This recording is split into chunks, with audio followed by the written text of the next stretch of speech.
BBA, BCA, BCom computer కోర్సులో 100% placement లభించే ఏకైక డిగ్రీ కాలేజ్ కూకట్పల్లిలోని I3 డిగ్రీ కాలేజ్ 8367215215. నమస్కారం, వెల్కమ్ టు సుమన్ టీవీ. నేను గీతాంజలి. ప్రస్తుతం మనతో పాటు భారతీ శంకరపీఠం వ్యవస్థాపకులు, ప్రముఖ ఆధ్యాత్మికవేత్త, బ్రహ్మశ్రీ అన్నవరపు తిరుపతి మూర్తి అవధాని గురువు గారు ఉన్నారు. వారితో మాట్లాడదాం. గురుగారు నమస్కారం అండి. శ్రీ మహాగణాధిపతయే నమః. గురుగారు 28 నుంచి వైశాఖ మాసం ప్రారంభం. వైశాఖం అంటేనే మాధవ మాసంగా చెప్తారు. వసంత మాధవుడు అని వసంత మాధవుడు. ఓ, ఆయనకి పేరండి. ఆహా, మొత్తం అన్ని ఆ స్వామివారికి సంబంధించినవే ఉంటాయి. అనేక రూపాల్లో ఆయన ఉన్నారు. అన్ని రూపాల్లో ఆయన కొలుచుకోవచ్చు ఆ మాసం అంతా. ఇందులో వసంత మాధవుడు అన్నప్పుడు మనం ఈశ్వరుడికి ఎంత ఆరాధన చేస్తే విష్ణుమూర్తి అంత సంతోషపడతారు. అవును, మీరు ఎప్పుడు చెప్తారు. చాలా అద్భుతం. ఆయన ఆనందానికి అవధులు ఉండవు. మనకు ఒక బిడ్డ పుట్టి వాడికి ఒక 5-6 నెలలు వచ్చినప్పుడు వాడు తెలియకుండా ఒక్కొక్కసారి నవ్వుతూ ఉంటే మనం చూడంగానే మనకు అంత కన్నా అనగానే ఆ నవ్వినప్పుడు ఇక్కడ సొట్లబడి ఆ చిన్న పిల్లాడికి ఆ నవ్వినప్పుడు మనకి ఎంత ప్రశాంతత ఉందో అంతకు మించిన 1000 రెట్ల ఆనందం విష్ణుమూర్తి అనుభవిస్తారండి. ఆ వసంత మాధవుడు అనుభవించి, వసంతము అంటే ఎప్పుడూ కూడా క్షీణత లేనటువంటిది, ఆ యోగాన్ని ఇస్తాడండి. అది శివారాధన చేయాలైతే బాగా.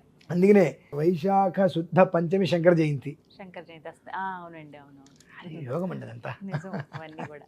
అయితే శనివారం రోజు 3వ తారీఖునండి ఒక విశేషం అని విన్నాను. ఏంటి అసలు ప్రత్యేకత ఆ రోజు? ఇది ప్రత్యేకత అంటానికి ఏంటంటే అమ్మా, ఆ రోజు సప్తమి కూడా అయింది. దాన్ని మంద సప్తమి అంటారు, స్థిర సప్తమి అని అంటారు. అంటే ఎలా ఉంటుంది అంటే, మనం చేసేటువంటి పనులు ఏ విధానాన్ని అనుసరించి మనం చేస్తామో అదే విధానం మనకు ఫలితంగా ఇచ్చేస్తాడు ఆయన. చేద్దాంలే, పర్లేదులే, చెందుదాంలే అంటే ఆ మంద సప్తమిగా నీకు కూడా ఇస్తాలే, చూద్దాంలే అలానే. అదే అమ్మా, అంటే మనం లేజీగా చేసేటువంటి పనులకి ఫలితం అంతకు మించిన లేజీగానే ఇస్తాడు. కాదు, నా ఒక్క సంకల్పం ఇది, ఏది ఏమైనా నేను ఇలానే ఉంటా అనేటువంటి నీ నిర్ణయం అనేటువంటిది ఏదైతే తీసుకుని చేస్తావు భగవంతుడికి, ఆ నిర్ణయాన్ని 1000 రెట్లు ముందుకు తీసుకెళ్తాడు. నిర్ణయము అంటే ఒకసారి తీసుకునేదమ్మా, 10 సార్లు తీసుకునేది కాదంటారు. ఆ 10 సార్లు మనం తీసుకుంటున్నప్పుడు ఆయన కూడా పట్టించుకోడు. ఒక్కసారి తీసుకునేదే నిర్ణయం.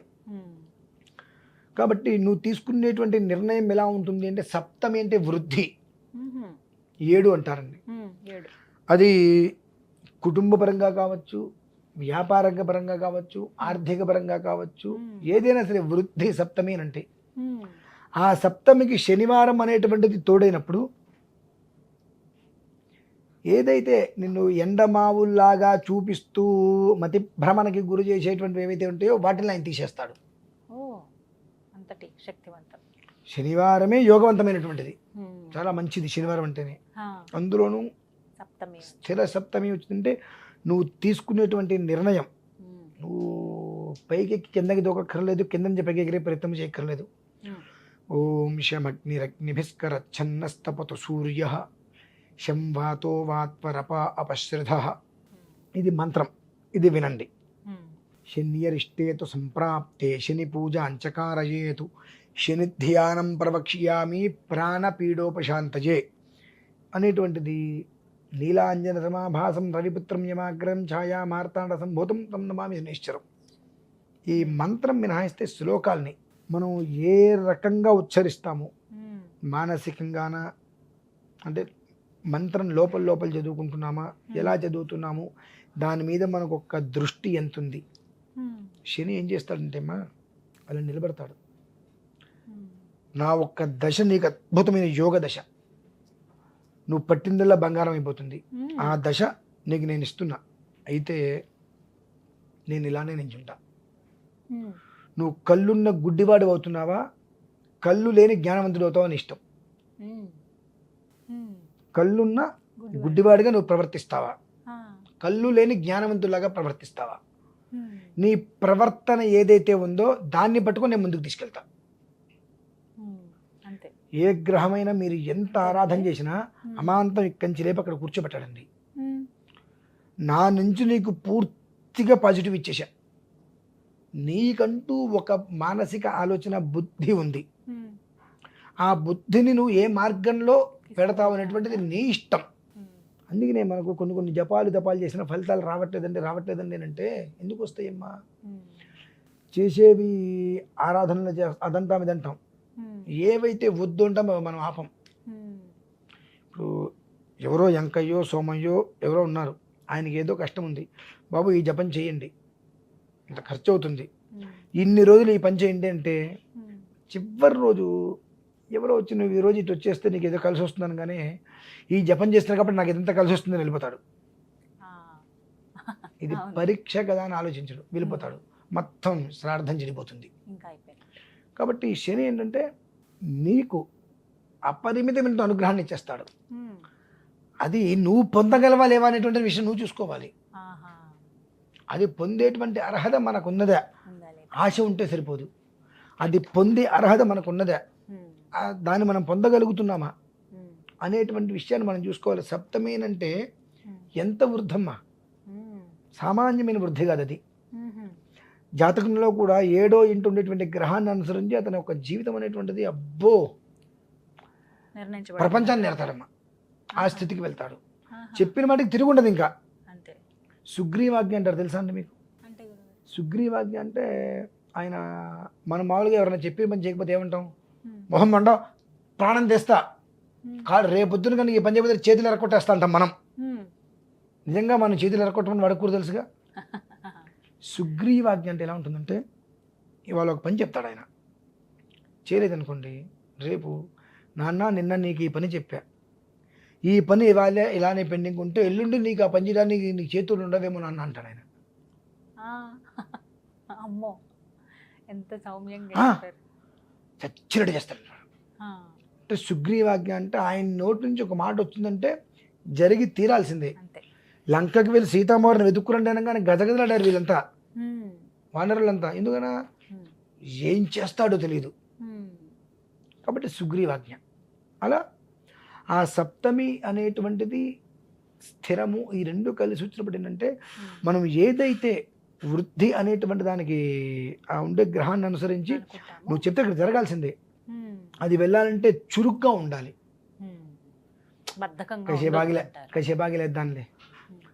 కసేపాగిలేద్దాంలే అని నువ్వు చేయవలసిన పనిని 5 నిమిషాలు నువ్వు వాయిదా వేస్తే నీకు రావాల్సింది 5 ఏళ్ళు పడుతుందండి. అసలు ఏం చేయాలి గురుగారు ఆ రోజు? ఎందుకంటే 26వ తారీఖు ఏప్రిల్లో శని త్రయోదశి వచ్చింది, మళ్ళీ ఆ పై వారం కూడా శని త్రయోదశి ఉంది, మే 10 కూడా ఉంది. శని త్రయోదశి ఎప్పుడు మారదండి, అది ఒకటే విధానం. అదంతే, అది ఎప్పుడు వచ్చినా ఏ రకంగా వచ్చినా ఒకటే విధానం. కానీ ఇట్లా కొన్ని శనివారం సప్తమి, లేదంటే కనుక శనివారం ద్వాదశి, శనివారం దశమి, ఇలా కలిసి వచ్చినప్పుడు మనకు పట్టిన పీడలు విరిగిపోతాయండి. మరి ఏం చేయాలి గురుగారు? ప్రత్యేకంగా సూర్యోదయ పూర్వం, అంటే సూర్యుడి కన్నా ముందు నిద్ర లేచి దంతదావన్యాదవన్నీ నిర్వర్తించుకొని స్నానం చేసుకొని చక్కగా ఇంట్లో ఆవు నెయ్యో నువ్వుల నూనె దీపారాధన చేసుకొని నిలబడి 10 నిమిషాలు పోతే పోయింది. శన్యరిష్టేతు సంప్రాప్తే శని పూజ అంచకారయేతు శని ధ్యానం ప్రవక్ష్యామి ప్రాణపీడోపశాంతయే అనేటువంటి విషయాన్ని చక్కగా అనుకున్న తర్వాత అవగాహన బాగా ఉన్నది హనుమాన్ చాలీసా పారాయణ చేయమనండి. ఆంజనేయ స్వామి వారిని తెలుసుకుంటే శని ఆ మనిషి జోలికి రాడు. శనికి ప్రాణదానం చేసిన ఆంజనేయ స్వామి వారు కాబట్టి ఆ రోజు నాడు చక్కగా ప్రాణపీడోపశాంతితో హనుమాన్ చాలీసా. ఒకవేళ హనుమాన్ చాలీసా మీకు చదవలేకపోతున్నారు, నేను మంజు సూక్తం పారాయణ చేసి ఇస్తా, రికార్డు చేసి, నా భారత శంకరపీఠంలో కూడా ఉంది. అది ఒక 11 సార్లు ఉంటుంది, ఒక్కొక్కసారికి 3 నిమిషాలు వస్తుంది. ఆ 11 సార్లు వేరే ధ్యాస పెట్టుకొని చక్కగా నమస్కారం చేసుకొని ఒక కొబ్బరికాయ నివేదన పెట్టి అంత మొక్క ప్రసాదం తీసేసుకొని మిగిలింది తిరుమల అంటే ఇక రాత్రి వరకు ఎట్ట పెట్టకుండా తిరుమలకి తీసుకొని ఇంత పంచదార బెల్లం కలుపుకొని తినేసి మీకు ఎక్కడన్నా రోడ్డు మీద కోతులు ఏమైనా కనిపిస్తే అన్ని పల్లీలు పెట్టండి చాలు. జీవితం మారకపోతే అదకండి. ఎందువల్లనంటే కొన్ని ఫలితాలు మనకు రావాలంటే చెట్లని కొట్టక్కర్లేదు, ఏమీ కష్టపడక్కర్లేదమ్మా. 24 గంటల్లో కనీసం 1.5 గడియ ఉదయం సూర్యోదయం నుంచి శనివారం 7 గంటలకి మనకు 7 గంటల వరకు దుర్ముహూర్తం ఉంటుంది. ఆ 7 లోపు మనం చేసుకోవాల్సింది ఇది. 7 లోపే ఇవన్నీ ముగించాలి. 7 తర్వాత నువ్వు బయటికి వెళ్ళాలి ఏం చేయాలన్నా. 7 లోపు ఇది నువ్వు పూర్తి చేసుకోగలిగితే ప్రతి మనిషిలో నువ్వు మార్పు వస్తుందమ్మా. కాకపోతే ఏంటంటే ఇది ఒకటి ఉంటుంది కానీ నెత్తి మీద ఆ రాత ఏం చేస్తుందంటే ఎంతటి కర్మ అంటే అమ్మా నీకు ఇక్కడ అనుభవించాలి, ఇంకా భూమి మీద నువ్వు కష్టాలు పడాలని రాసుంటే ఆత్మహత్య కూడా చేసుకోలేవు. నీ కర్మ తీరందే చావు కూడా నిన్ను రాదమ్మా. బస్సు కింద పడే బయటకు వచ్చి 10 నెలలు కావాలంటే 10 నెలలు హాస్పిటల్లో ఉండేనా బయటకు వచ్చి ప్రారంధం అనుభవించేస్తాడు. నిన్న చదివే పాపం 9 లక్షల రూపాయలు అప్పు ఉందని చెప్పి అప్పు తీర్చలేక ఆత్మహత్య చేసుకుంటే ఆయన కాపాడటం కోసం ఇంకో 9 లక్షలు అప్పు చేయాల్సి వచ్చింది. దీన్నే కర్మ అంటారండి. ఆ అనుభవించేటువంటి కర్మ పూర్తి కాకుండా చనిపోవాలనుకున్న చవరాదమ్మా. అంతకు మించి కష్టాలు వస్తాయి. అటువంటి వాటి నుంచి బయటపడటానికి భగవంతుడు ఇచ్చేటువంటి సూక్ష్మమైనటువంటి మార్గం ఇది. ఇటువంటి మనం చెయ్యం. ఎవరు లేస్తారులే, అందులో ఇప్పుడు ఇవేవో ఐపీఎల్లో ఇవి వస్తున్నాయి. అవసరమైతే వాటికి 1000 రూపాయలు పెట్టి మొన్న చూసారు ఆ పిల్లవాడిని, రాజుల పిల్లవాట చూసా. నాన్న అతని పేరేదో పిలిచారు, మేము రాజులమే అనగానే అంటే నా పిల్లవాడు విచిత్ర పిల్లవాడు ఆగిపోయాడు అక్కడ. నేను చూడటానికి 12,000 రూపాయలు ఒక్కొక్కరు టికెట్ పెట్టుకుని వచ్చాము అని చెప్తున్నారు. ఆ పిల్లవాడిని చూడటానికి 12,000 రూపాయలు టికెట్ పెట్టుకొని మీ కుటుంబ సభ్యులు 6-7 వచ్చారు కదా. అందులో ఒక కొంచెం అంత డబ్బు ఖర్చు పెట్టారు, కొంత డబ్బు పెట్టి నీ జీవితాన్ని బాగు చేసుకోవడానికి భగవద్ ఆరాధన చేసుకోగలిగేవా? నిజం. ఇటువంటివి జరుగుతున్నప్పుడు అంటే ఖర్చు చేస్తాం. 2 గంటలకో 3 గంటలకో ఎంజాయ్మెంట్ దొరికేటువంటి వాటి కోసం ఎంతైనా మనం ఖర్చు పెడుతున్నాము. జీవితకాలానికి మంచి జరుగుతుంది అంటే కొంత ఖర్చు పెట్టడానికి కూడా ఇది నిజమా? ఫలితం వస్తుందా? మంచి జరుగుతుందా? మీ లోపలే నెగిటివ్ అంతగా బాధకపోయింది. సినిమాకి వెళ్తే 3 గంటలు ఏమొచ్చింది నీకు ఆనందం? దానికి టికెట్ ఖర్చు పెడతాం. ఐపీఎల్ మ్యాచ్ టీవీలో చూసినా అదే, గ్రౌండ్లోకి వెళ్ళి చూసినా 1000 రూపాయలు ఖర్చు పెట్టి చూసినా నీకు వచ్చిన ఆనందం ఏంటి? దీనివలన వాళ్ళందరూ కోట్ల రూపాయలు సంపాదించేసి బాగుపడుతున్నారు. ఆ 4 గంటల సమయం కోసం నువ్వు ఆ ఊరు నుంచి ఇక్కడికి వచ్చి ఓ రోజు సమయం వేస్ట్ అయిపోయిందిగా. ఆ రోజు నీ జీవితంలో ఎంత ఖర్చు పెట్టినా తిరిగి తెచ్చుకోగలవా? ఇలా ఉన్నామమ్మా మనం. కాబట్టి అంటే చిన్న చిన్న ఉపాయాలు ఖర్చు లేకుండా చేసుకోవాలి అంటే ఎవడు చేయడు. ఖర్చు పెట్టి చేసుకోమంటే చేసుకోవడానికి సిద్ధపడి సరిగ్గా చెయ్యకుండా నాకు ఫలితం రాలేదంటాడు. ఖర్చు లేకుండా చేసుకోమంటే ఈ పంతులు గారికి ఏం తెలియదు అసలు. గొప్ప పంతులు గారు, చాలా పెద్ద పంతులు గారు అయితే పెద్ద పూజ చెప్తారు. చిన్న పంతులు గారు కాబట్టి ఇంట్లో 7 లోపు చేసుకోమంటున్నాడు. బెబ్బెబ్బే మంచి దుశుభం. నువ్వు చేసుకోకపోతే ఇబ్బంది పడేది నువ్వే, చేసుకుంటే బాగుపడేది నువ్వే. అందులో నాకు లాభము లేదు నష్టము లేదు. ఇక్కడ చెప్పడం అనేటువంటిది నా ధర్మం, ఆచరించకపోవడం అనేది నీ కర్మం అంతే. వివరించారండి. నమస్కారం గురుగారు. శనివారం సప్తమి వైశాఖ మాసం అండి, అద్భుతమైన రోజుని చెప్తున్నారు. స్థిర శనివారం, స్థిర సప్తమి అని చెప్తున్నారు.